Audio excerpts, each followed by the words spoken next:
Éclat de vie. Se relever. Un podcast qui aide à soigner les plaies et à penser l'après.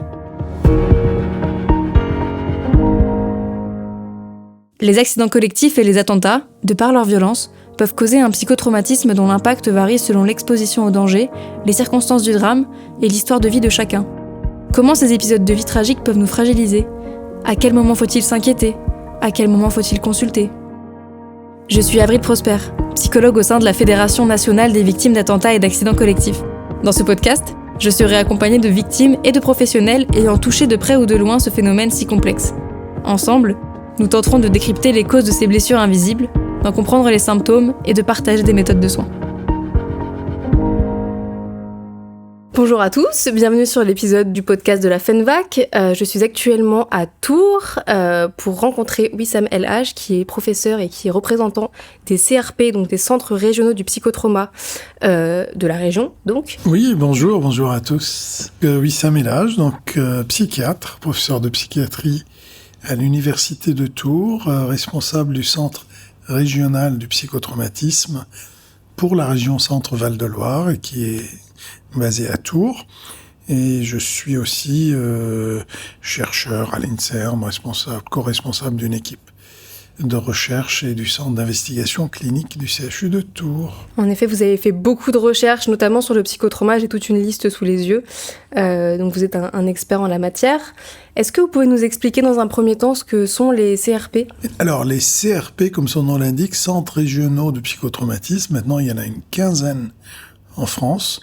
Normalement, il y a un centre par région qui ont différentes missions. Ils sont dédiés aux soins, à la formation des autres professionnels sur le territoire, à promouvoir les soins sur les territoires, et il y a une petite mission de recherche. Mais tous les CRP n'ont pas la même façon de fonctionner, n'a pas la même structuration, n'a pas non plus les mêmes moyens selon les CRP à qui on s'adresse. Les CRP, ça a commencé en 2020 essentiellement, au début avec une dizaine de centres, puis petit à petit ça a augmenté à une quinzaine de centres aujourd'hui.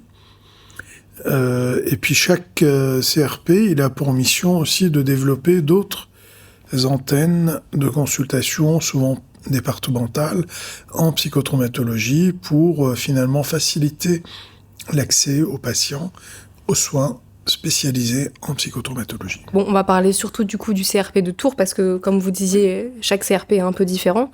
À quelle demande répond finalement le CRP de Tours ? Alors nous, on a eu une stratégie très ouverte, c'est-à-dire on considère que les patients qui viennent consulter ici peuvent faire la demande eux-mêmes. Ça peut être adressé par un professionnel de santé ou par une association, ou par la Maison des Femmes, enfin, par un circuit institutionnel ou personnel. Donc c'est assez large. Les conditions sont de souffrir des conséquences post-traumatiques en lien avec des traumatismes vécus et en l'absence de comorbidités qui peuvent, c'est-à-dire des maladies associées ou des troubles psychiatriques associés ou des addictions associées, qui peuvent empêcher les soins. Donc pour ça, les demandes, on reçoit toutes les demandes, on évalue, on fait un premier tri grâce au travail du secrétariat, et puis on reçoit quand même la majorité des demandes pour un premier bilan médical avec un psychiatre d'adulte ou un psychiatre d'enfant d'adolescent. Et cette première visite d'1 heure ou de 2 heures va faire le bilan des expériences traumatiques vécues, des conséquences post-traumatiques. On va établir un courrier de synthèse et on va faire le point avec le patient sur qu'est-ce qui peut lui être proposé dans son cas particulier. Donc en fait, c'est un peu la première étape pour les personnes qui souffrent de trauma, pour une prise en charge médicale ou psychologique. Oui, on pourrait dire, cette évaluation initiale permet un peu de faire le point, de dire où est-ce qu'on en est, tout ça. Alors c'est pas des prises en charge d'urgence ici, hein. Les prises en charge d'urgence se font ailleurs, donc nous on est plutôt dans le post-traumatique, dans la durée. Donc souvent des gens qui viennent parfois avec des histoires traumatiques relativement anciennes, c'est-à-dire dans l'année, ou beaucoup plus anciennes, c'est-à-dire 15, 20, 30 ans auparavant. Quand quelqu'un vient pour une première consultation, pour faire ce bilan, à la suite de ça, donc vous disiez que certaines personnes étaient orientées vers d'autres structures, comme par exemple celles qui ont des comorbidités. Oui, et en fait l'idée c'est d'aider la personne à traiter ses comorbidités ou ses autres difficultés. Parfois c'est des difficultés sociales, parfois il n'y a pas de conséquences post-traumatiques qui nécessitent des soins dans le centre, mais on peut les réorienter vers des collègues dans le privé ou dans le public pour des soins adaptés à leur situation. Un certain nombre de patients relèvent des soins dans le centre ici.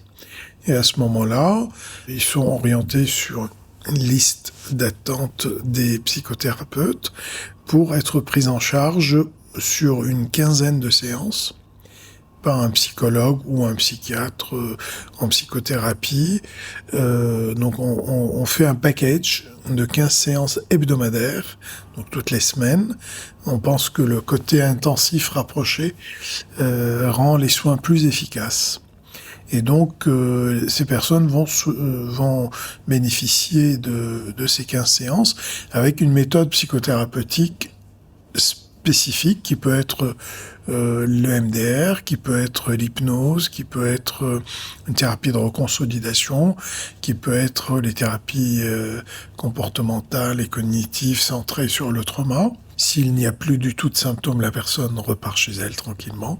S'il reste des symptômes résiduels ou la personne n'est pas complètement guérie ou est-ce qu'il y a plein d'autres traumatismes à soigner, à ce moment-là, la personne est réorientée vers des soins à l'extérieur, soit dans le privé, soit dans les publics, selon la demande du patient et ses capacités aussi financières pour certains cas. Il y a beaucoup de patients qui, à la fin de ce protocole des 15 séances, n'ont pas besoin de réorientation. La majorité, je dirais, j'ai pas de chiffre exact, on n'a pas fait le bilan sur les 3 dernières années, mais quand même la majorité s'améliore plutôt pas mal, suffisamment pour reprendre leur cours de la vie. Pour les personnes qui ont une prescription par le psychiatre au premier rendez-vous, cette prescription, finalement, c'est surtout pour calmer les symptômes afin de pouvoir faire au mieux la thérapie.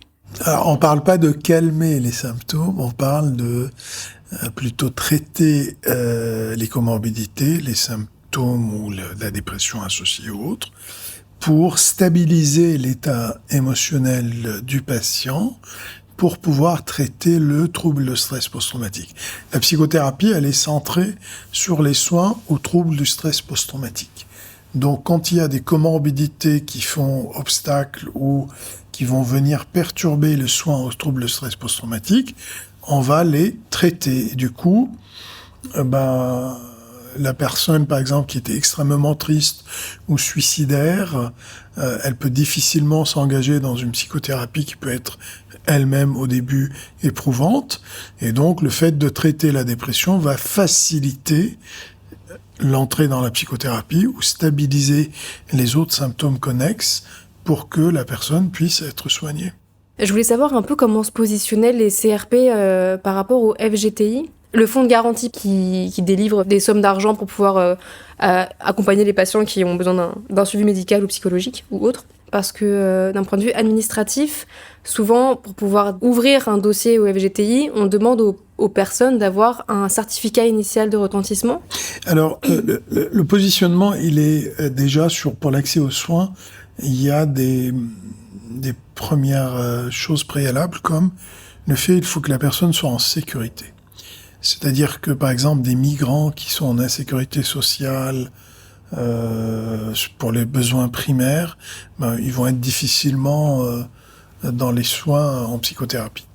Deuxième chose, par exemple, des personnes qui sont sous l'emprise d'une violence, d'un couple, de violence conjugale ou autre, qui sont persistantes, on va pas se lancer dans une psychothérapie. La priorité, c'est déjà de sécuriser. Alors, il y a une autre catégorie, c'est les personnes qui ont été victimes d'infractions quelconques, où il y a une réparation, une demande de réparation. Il y a des procédures juridiques pour des raisons autres.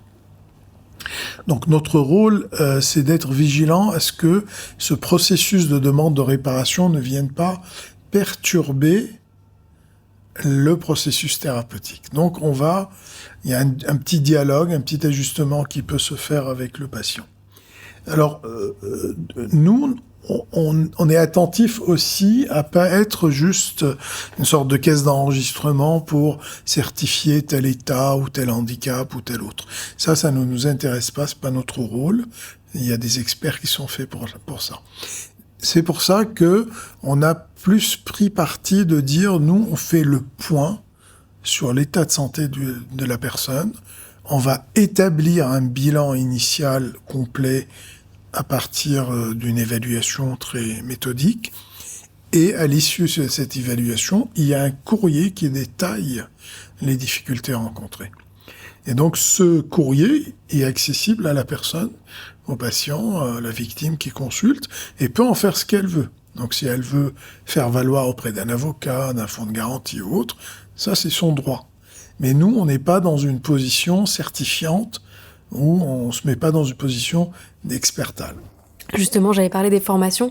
Comment est-ce qu'on devient un thérapeute spécialisé dans la prise en charge du trauma ? Alors, un thérapeute spécialisé, déjà, c'est un psychologue ou un psychiatre et qui a fait des formations dédiées centrées sur la prise en charge des traumatismes. Donc, on peut citer, en tout cas, celles qui sont reconnues internationalement, qui ont apporté des bénéfices pour les soins en psychotraumatologie. Donc, c'est les TCC centrés sur le trauma, les thérapies d'exposition prolongée, le MDR, l'hypnose centrée sur le trauma, là aussi. Et puis, il y a d'autres thérapeutiques. Par exemple, les prescriptions médicamenteuses, il faut connaître un peu. Il y a des prescriptions un peu dédiées. Et donc, vous disiez tout à l'heure qu'il y a une partie recherche au CRP ? Oui. Qu'est-ce que vous faites ? Qu'est-ce qu'on fait ? C'est difficile à dire parce qu'il y a beaucoup d'idées différentes, beaucoup de sujets. On a un des psychologues, par exemple, qui travaille beaucoup sur les troubles dissociatifs.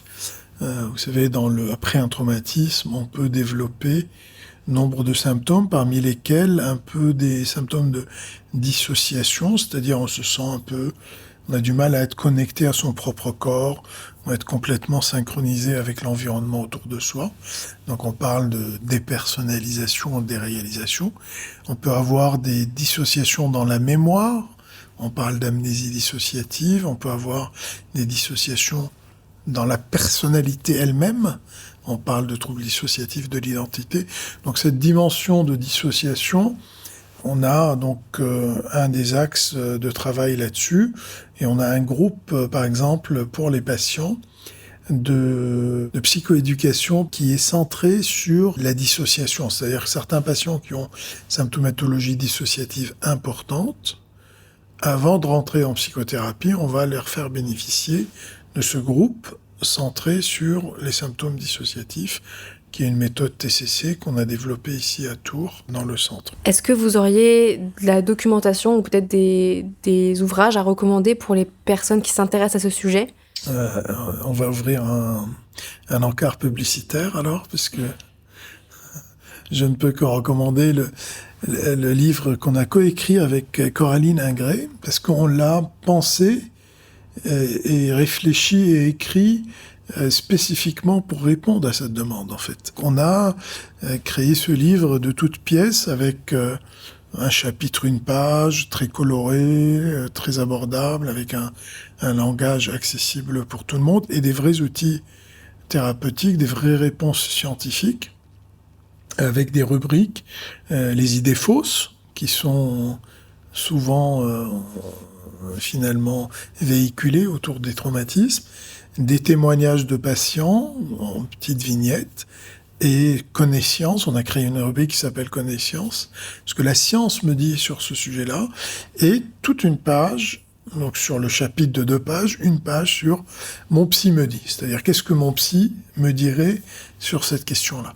Et donc ce livre, Le trauma, comment s'en sortir, finalement est devenu un peu un best-seller, tout autant pour les patients que pour beaucoup de thérapeutes qui ont découvert ou redécouvert un peu le trauma, une façon de présenter les choses, de parler des choses, et c'est devenu un outil thérapeutique très, très recommandé et recommandable. Merci beaucoup Wissam El Hadj d'avoir participé à notre podcast. Merci Avril, un plaisir.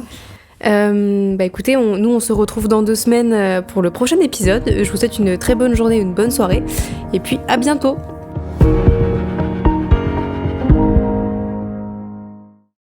Attention, les informations partagées au fil de ce podcast ne sont en aucun cas un outil d'autodiagnostic ou de soins. Le recours à un professionnel est donc vivement recommandé. À la suite d'un événement traumatogène, il est important de rester attentif aux troubles pouvant intervenir sur le plan psychique ou physique.